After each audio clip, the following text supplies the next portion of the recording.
One of the more interesting things was that we got so many hits because we tried like searching, we could not find the video searching for tags. She even tagged the account name as one of the tags, and we were searching for all the tags. And I really don't know how it got so many hits. The only way we could find it was by going to her page. So it was, I don't really know how that happened, but. So we take any questions? Any questions? So you didn't advertise it anywhere? Like it wasn't advertised anywhere, I just posted it and then whatever happened, happened. Whoever searched for hot ass that day. Asian teen. Asian teen. I think you can also search for like the flavor text or whatever. I think it searches that too. Searches what? I think it searches the flavor text too, like the stuff that you said in the side. Oh, So. Miranda? I'm curious as to like what kind of like when people did you respond to these people's video responses in private well, messages? I didn't have enough time to actually like make video responses, but private messages like I responded and like it was weird, like people like left phone numbers, they wanted to talk on AIM, and people like just kept messaging me like over and over again if I didn't respond, and it was really weird. And like people actually like wanted to meet up, like, hey, let's start talking over the phone, maybe we can go on a date or something. And towards the end, we actually kind of started to feel a little bad. You're a project. Did you guys tell anyone that they were part of the project? No. no, I mean it was only for a week, so. How did you feel? It was kind of a weird experience because it was like, you know, this I had an alias or whatever, but it was still me up there. And so when people were responding to me and I was responding back to them, I don't know, it just felt really weird because, like I was pretending to be this other person kind of, but at the same time I was still myself, so it was a weird experience.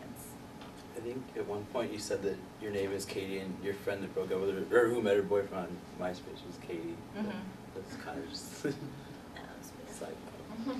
Well, I'm just wondering, like, do you think that the way you conducted the research yourself, like, I mean, how you're putting up this video that's fake, that's, you know, you're presenting a false persona, do you think that that really affects the outcome? Because, I mean, how do you know that these people responding back to you weren't just doing the same thing? I don't know, I think it was pretty genuine. When I put my video up, one of the tags I put on it was like, win a date. And like, you know how it has a sidebar that shows like related videos? There's a bunch of people that have videos like that, and there's just one video like win a date with Abby.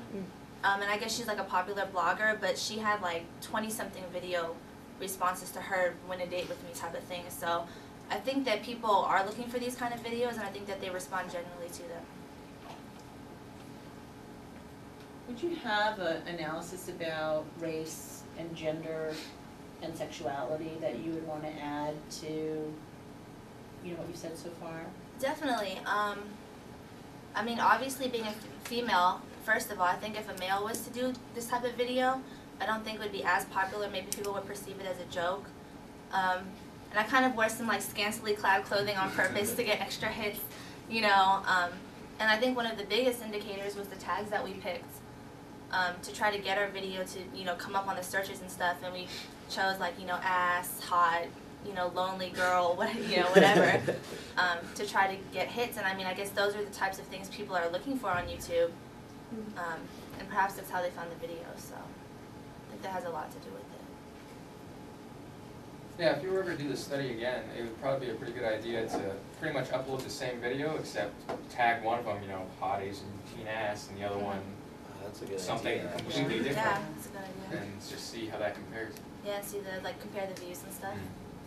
Well, if it's tags, I mean, I guess they have to find these tags. Yeah, I think that's how they find it, is by searching something and then. But do you all believe, or other people in class believe, that there's a significant amount of action on YouTube which is social and sexual in this way? Social slash sexual? I really think so. Like, I mean, I just, even when I'm on YouTube, like, say I'll see a video of, like, a guy dancing or something. Like, half the comments will be from females, like, oh, you're so sexy, like, here's my MySpace page, here's my number. And that video is not even asking for that type of interaction, but people see a good-looking person and they leave that information, so. Yeah, I see it all the time. It's kind of like MySpace. There actually are kind of a lot of people that meet people on MySpace, or, you know, just, there's definitely people who look to just, like, kind of random places, anywhere they can find a girl, really. But again, Kristen, I would, you know, this is not really fair for this class, but you and I are in another class. We are. Where, you know, the reading for Thursday is about the kind of stereotypical / racist, the way that racist stereotypes of Asians are used on pornography on the internet. Yeah, I read that section. You read it already, and you know, it's very hard for me to see this without thinking through some of those Well, I essays that we read definitely for played class into on the Thursday. stereotype Yeah, on purpose, you Yeah. know, definitely. yeah. To try to get hits, I mean, that was part of the project. Like, I wanted to make my video, like, overly sexual, something that would draw people in and get a response, so. So do you feel that there's some racism at play in your presentation or in the response, or do you sort of not feel like that's organizing the experience? I didn't get any, like, directly, like, racist-based remarks, but I think perhaps when people see my video, like, guys, maybe they have an idea of, like, an Asian female or what an Asian female is or Asian sexuality, and maybe that prompted them to respond, whereas if, you know, opposed to seeing a video with a woman of a different race. But it's not showing up in the comments. No, no one said anything about my race, so.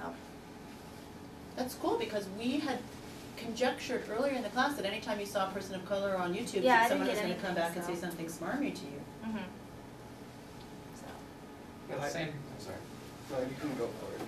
I was gonna say, at the same time, there's a certain expectation, like a lot of people who make these racial comments never expect to have any interaction with the person they're talking with. People who are commenting on this actually think they're gonna get a date with you, so you say like, you're like the hottest Asian chick I've ever seen, let's go out, you know? Yeah. We're not gonna get out of the fair response. That's a good point.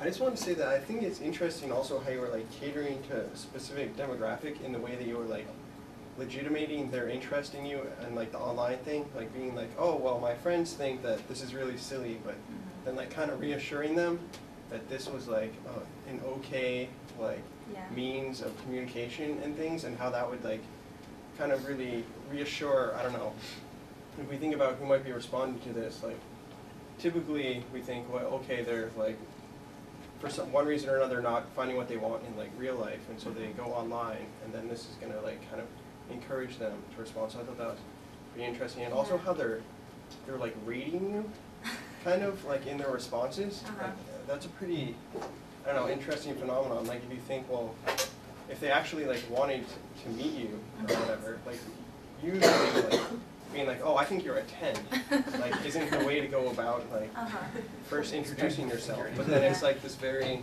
like common internet kind of The thing. guy who left that first video response was pretty He wrote me sincere. a poem. He wrote me like a poem.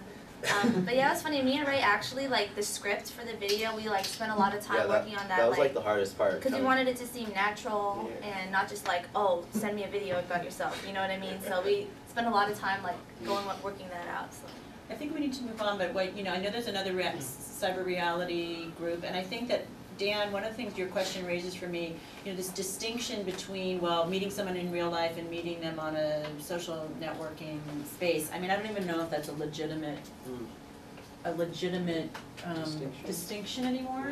Yeah. And I think that that's sort of what you guys are raising. And, you know, it's not an illegitimate distinction, but one of the things I've been thinking about is a lot of the distinctions that sort of typically organize things for us are really being undermined by this space and spaces like it, and that one's sort of like, well, is this not real? I think it's harder and harder to say that, you know, meeting someone online is an unreal way of meeting someone. Well, I just really quickly, like I think it's very real, but I think there's like different, I don't know, like protocols that one follows in this versus like, because I don't think that people are gonna like come up to Kristen and be like, I think you're a 10, or I mean maybe like randomly, but at least not as with much like comfort, you know. Whereas with online, like it's perfectly accepted to be like in a comment. I think that like the next step that would be very interesting for your research would be about those different protocols. So like not designating one real and unreal, but saying, let's imagine this is a very real way of meeting people. People do it all the time. How do they meet each other? What, you know, what common vocabularies are used in the different spaces? What is comfortable and what is uncomfortable in the other? What makes this more genuine than MySpace, what makes it seem more real, is how it's evolved from like Craigslist to MySpace to Facebook to YouTube, because it's the medium of video, and that makes people think you're more real. Yeah, well, just one little comment I want to get in edgewise. I feel like because the people you contacted did not know that this was a research project, I think that the ethical thing to do is I think that you need to maybe take this video down and upload another one with like the screen names of these private messages like blurred out or something. Because as I was watching that, like the private messages are private, and I feel like it just sort of compromises these people's privacy when you see their private message showing up on a video that they don't know exists. So That's a good point. Okay, we need to wrap up, but thank you guys very much.